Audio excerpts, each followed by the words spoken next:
Pemirsa, sebuah buku tentang gagasan, nilai dan perjalanan panjang pengabdian Ketua Umum Partai Nasdem Surya Paloh resmi diluncurkan di Medan, Sumatera Utara pada 24 Juli 2026. Buku berjudul Menelusuri Jejak Pengabdian dan Lahirnya Surya Palohisme ini tidak hanya hadir sebagai biografi, melainkan sebuah dokumentasi pemikiran yang diharapkan menjadi warisan intelektual bagi generasi penerus bangsa. Informasi selengkapnya tunggu apalagi bersama Kata Oma.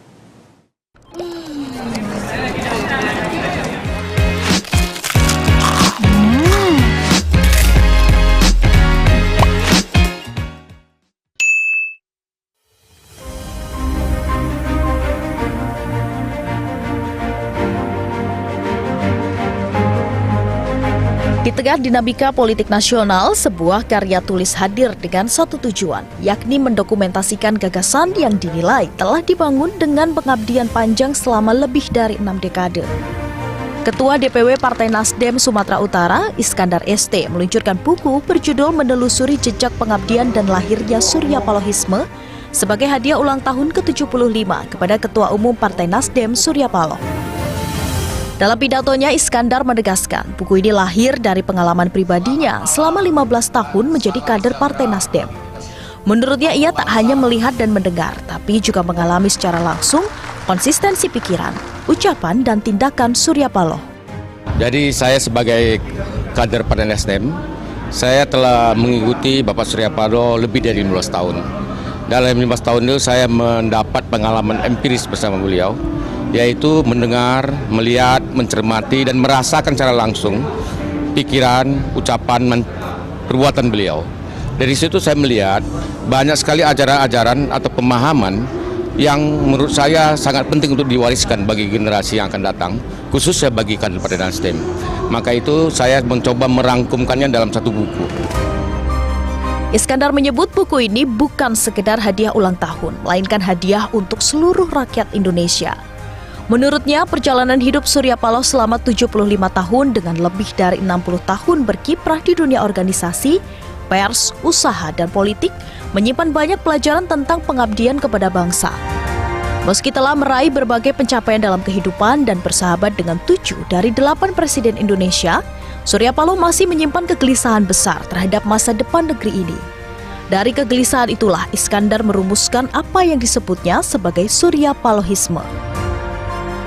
Bukan sebuah ideologi baru, apalagi pengganti ideologi negara, melainkan kerangka nilai yang bertumpu pada 4 pilar, yakni restorasi nilai, nasionalisme inklusif, integritas moral, dan idealisme adaptif. Keempat pilar tersebut menjadi dasar pemikiran Surya Paloh bagi gerakan perubahan yang selalu menempatkan kepentingan bangsa di atas kepentingan pribadi atau kelompok. Di hadapan para undangan, Surya Paloh mengaku terharu menerima buku yang dipersembahkan untuknya. Dengan nada emosional, ia menyampaikan rasa hormat dan terima kasih yang mendalam. Surya Paloh juga mengenang masa kecilnya di Sumatera Utara. Meski lahir di Kutaraja, Banda Aceh, ia mengatakan Medan adalah tempat membentuk karakter dan jati dirinya. Bahkan sejak usia 14 tahun, ia memilih hidup mandiri dan menolak bergantung pada orang tua.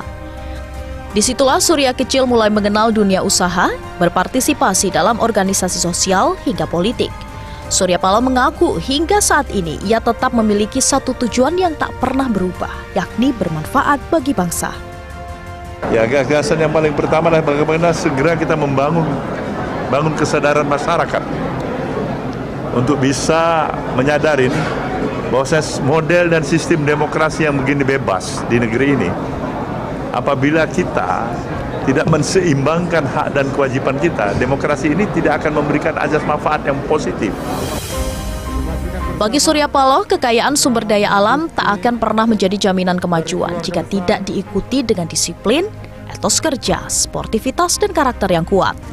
Menurutnya, perubahan mentalitas menjadi prasyarat utama agar Indonesia mampu menjadi negara yang adil dan makmur.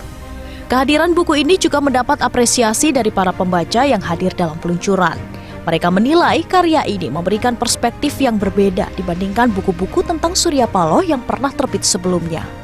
Dalam buku itu satu kata yang pas menurut saya, yang sering beliau ungkapkan, satu kata dan perbuatan.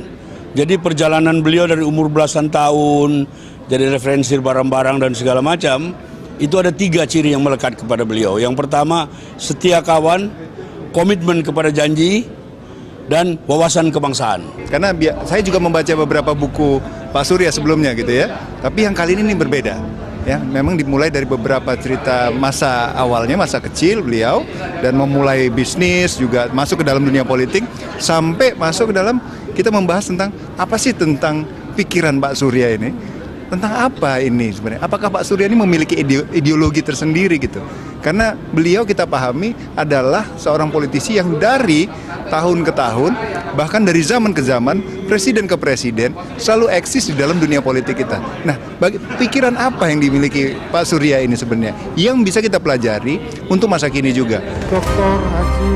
Melalui buku menelusuri jejak pengabdian dan lahirnya Surya Palohisme, Iskandar sebagai penulis berharap gagasan yang selama ini hidup dalam pikiran dan tindakan Surya Paloh tak berhenti pada sosoknya semata, melainkan menjadi warisan intelektual yang terus didiskusikan, diuji, dan dikembangkan oleh akademisi, kader partai, serta generasi muda Indonesia.